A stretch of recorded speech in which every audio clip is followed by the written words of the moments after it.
L'administration pénitentiaire organise quotidiennement le transfert de détenus entre administrations pour les besoins de l'exécution des peines, de la gestion de la détention ou pour affecter le détenu dans un établissement qui corresponde au mieux à sa situation, notamment pour les besoins du maintien des liens familiaux ou pour un projet de formation professionnelle. La mise en œuvre d'un transfert nécessite la consultation d'un grand nombre d'acteurs.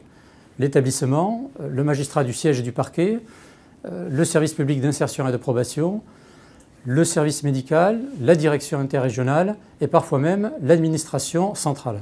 Auparavant, ces consultations s'opéraient au moyen d'un dossier papier qui circulait entre ces différents acteurs, avec tous les risques que cela comporte en termes de lenteur administrative, de risque de dossier incomplet ou même de perte de données. Il y avait une forte attente du terrain pour accélérer ces consultations et pour rendre plus efficace la gestion des mouvements de détenus. D'où l'idée de dématérialiser ces procédures de consultation. Le recours à l'informatique s'inscrit dans le droit fil de la démarche de transformation numérique lancée par le ministère de la Justice, à laquelle participe pleinement la direction de l'administration pénitentiaire. Il va permettre de gagner en rapidité, en efficacité et en fluidité entre les différents acteurs qui participent à l'orientation et au transfert des détenus. Pour le projet DOT, notre challenge a été de redonner confiance aux utilisateurs dans l'outil informatique. Pour ça, rien de mieux que l'agile. L'agile, c'est quoi? L'humain au cœur du projet, favoriser les échanges et le produit plutôt que les spécifications. Donc pour cela, on se rencontre de manière régulière, le matin devant le tableau d'avancement. Chacun explique ce qu'il a fait la veille, ce qu'il va faire le jour même et s'il a des problèmes, il les expose aux autres pour solliciter de l'aide. Ensuite, tous les 15 jours, on présente aux utilisateurs une nouvelle version du logiciel pour qu'ils puissent donner son avis et faire des propositions d'amélioration s'ils le souhaitent. Finalement, les gens adhèrent très rapidement et très facilement à cette nouvelle méthode de travail. Les développeurs peuvent démontrer leur travail au fur et à mesure et les utilisateurs voient rapidement, de manière concrète, les demandes qu'ils ont réalisées. Et donc tout ça porte une adhésion générale, une cohésion d'équipe et les gens travaillent en autonomie dans un climat de confiance que leur apportent justement ces échanges réguliers.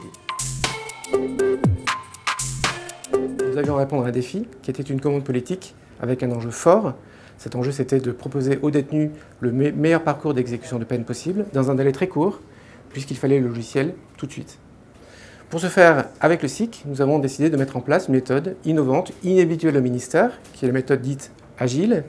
Et c'est une méthode qui nous a permis de réunir en un même lieu des utilisateurs qui venaient de la France entière, l'équipe de développement, et très rapidement, en moins de 3 mois, de proposer déjà une première version logicielle, en moins d'1 an, de proposer une première expérimentation qui, très vite, a fait l'objet d'un déploiement national, qui se termine aujourd'hui, et qui a permis d'équiper 190 établissements pénitentiaires de ce logiciel, avec un résultat qui est un succès.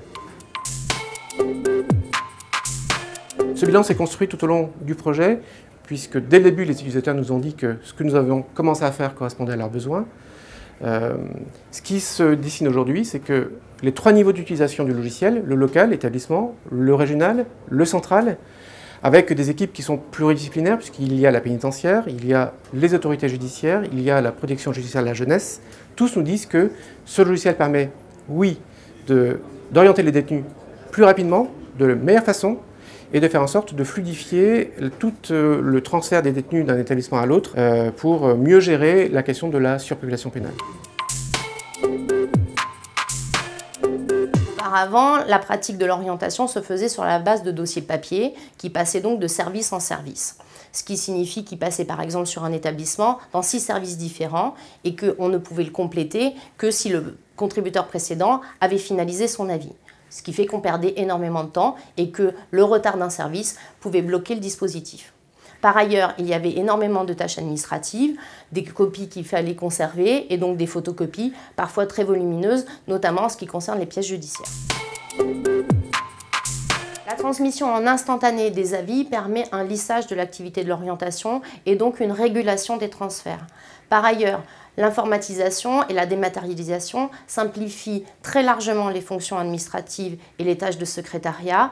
Et enfin, l'informatisation permet de prendre en charge l'accessoire et recentre le contributeur sur le fond, à savoir le métier et la qualité de son avis. Agile.